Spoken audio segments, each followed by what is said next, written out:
L'Union européenne perd peu à peu l'espoir de pouvoir imposer une interdiction totale des services maritimes aux pétroliers russes. Adoptée en avril dans le cadre du 20e paquet de sanctions contre Moscou, cette mesure visait à compliquer l'exportation du pétrole russe en interdisant l'assurance, les services bancaires, l'immatriculation des navires ainsi que d'autres activités liées au transport maritime. Mais la situation sur les marchés mondiaux de l'énergie a changé la donne. La volatilité des prix et les craintes pour l'approvisionnement mondial en raison de la guerre en Iran rendent désormais sa mise en œuvre beaucoup plus difficile. Events in the Gulf have clearly changed the calculus about anything to do with energy. For the moment, what all Western economies are struggling with is access to energy at reasonable prices. So I think at this point there is no appetite to take additional measures which might aggravate that situation.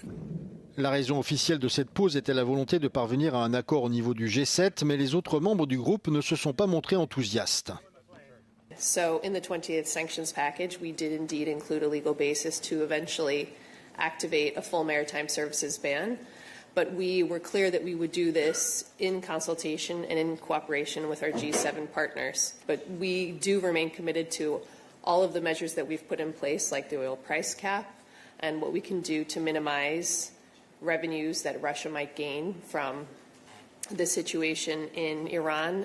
De plus, Bruxelles n'a pas encore obtenu le soutien de deux États membres dont les intérêts sont directement en jeu, la Grèce et Malte. La première abrite une puissante industrie maritime tandis que la seconde contrôle le plus grand registre maritime d'Europe.